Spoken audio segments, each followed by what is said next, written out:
27 сентября 2014 года на базе этнокультурного парка в селе Иб прошел турнир по комбинациональной борьбе Зумыт-Ош, посвященный памяти учителя Панева Зосима.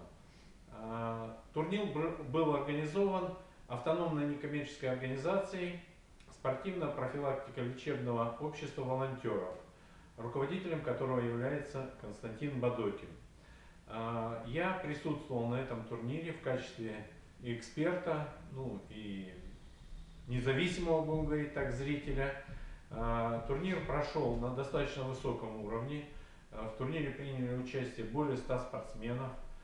Кроме того, что спортсмены соревновались, еще была возможность и попробовать комбинациональные виды спорта, такие как метание топора, например, в котором я тоже принял участие и достаточно далеко метнул этот топор.